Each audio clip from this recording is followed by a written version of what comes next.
Some of the most common business advice I hear when it comes to a virtual assistant business is specialize or niche down your skills so you can charge more. But did you know that you can charge more without finding that elusive niche or that specific thing you're supposed to be special at? Stick with me because I am going to tell you exactly how to do it.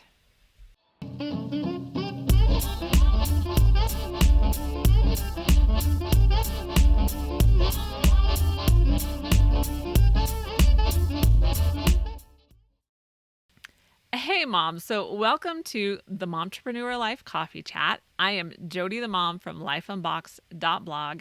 And so, this chat is just an informal way, a very relaxed conversation, informal, relaxed conversation, usually unedited, unscripted.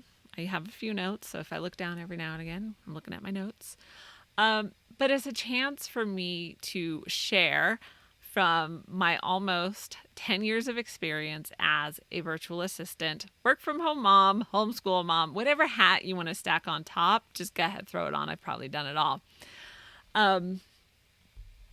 So before we jump into how you charge more without niching down, because if you know me and you've listened to any of my stuff before, you know that I find niche to be a dirty word.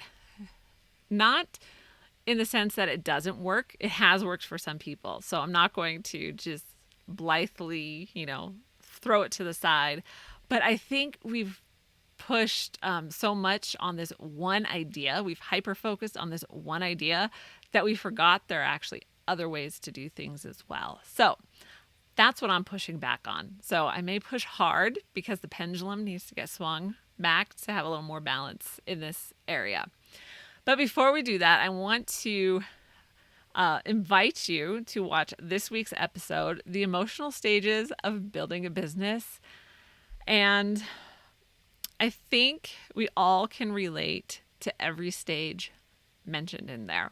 So whether you're struggling, whether you're at that woohoo, you're at a high right now where everything's exciting because you've built up that momentum, whatever stage you're at, you can find something to relate to it. So be sure to check that out for this week.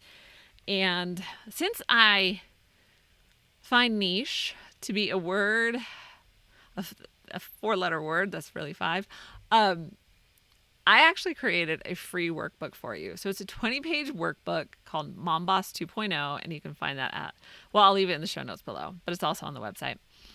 And I take you through step by step on how to create and start your business without a niche, because it can be done.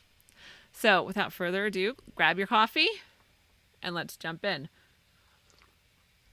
So if you're new to the channel, I have been a virtual assistant for almost 10 years. Like I think I'm going on 8 or past 8, something like that. So 10 years, almost 10 years, close enough. I have 6 kids, ages 2 to 16, and I homeschool them. So, needless to say, life is never dull.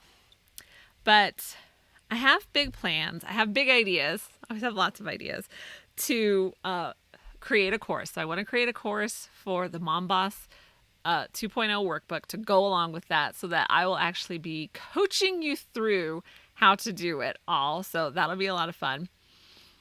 And then I have another idea for a course. So in doing the research part, because, if you've watched any of the recent shows like The Trap of Managing Information, you know that I love research and I can get stuck in that research bubble forever and never move on. But we're not going to do that this time.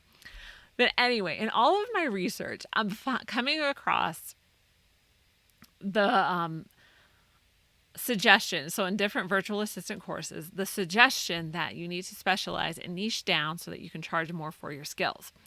While on the surface, I would totally agree with that, I want to challenge it though, because I've recently have done this. So because I am a generalist, so that means I have a wide range of skills, and I wrote about this in and did a show on it, so I'll leave those links below. But I am a generalist, so I have this wide-ranging skill set from accounting to publishing books. Like, it's kind of nuts when I sit down and update my resume whenever every like 10 years that I do that.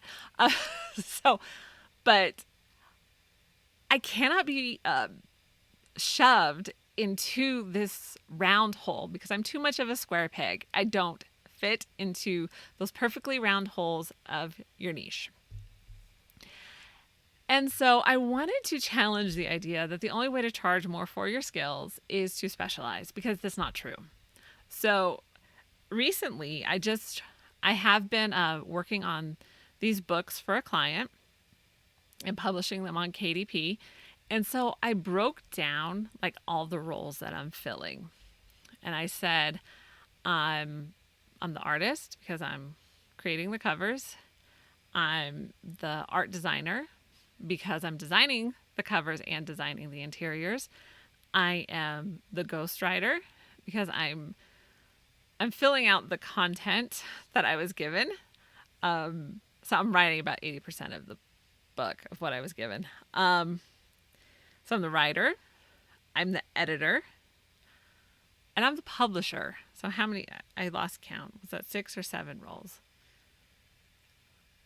Just on the low end, if you were paying each of those people individually, because you're not going to find a whole lot of people who are able to take a book from writing the content, editing the content, designing the interior pages, creating the covers, designing the covers, proofreading it, sorry, and then publishing it. You're not going to find too many people who are able to do that. What you're going to find is people who specialize in each one of those areas.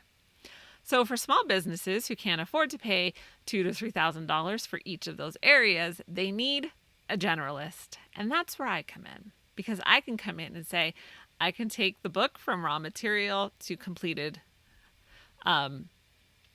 product, and I can up my fee or charge a little bit more because I'm filling so many roles.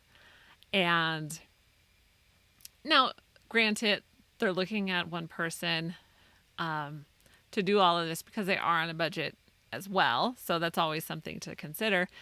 But you can, as the person filling all those roles, take the whole budget then. And that whole budget is yours. You're not splitting it. You're not sharing it unless you want to, subcontract some of that stuff out. But that is all yours. So because you have all of these skills that span a wide variety of things that may not necessarily even like match up per se, because usually artists and writers don't always match up. You can charge more because you are a generalist.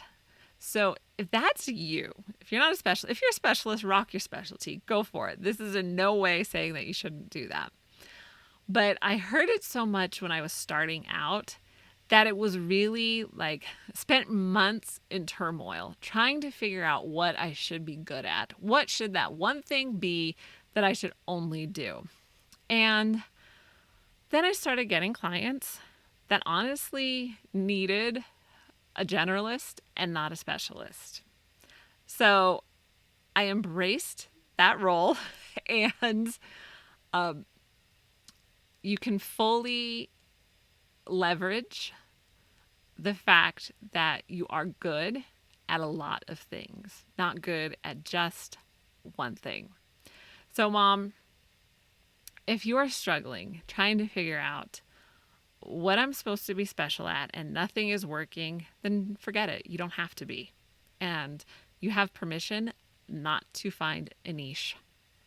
I know, I'm breaking it's kind of a rebel mom mode tonight. So we're just going to break all the rules. And you know what? It works. It can still work. So that is like my wrap for this coffee chat. Let's get some coffee first because I haven't had any. Like, you can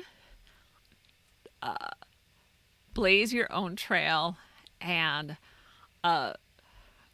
chart your own path to be a successful virtual assistant, because I've done it and I've been doing it for almost 10 years now.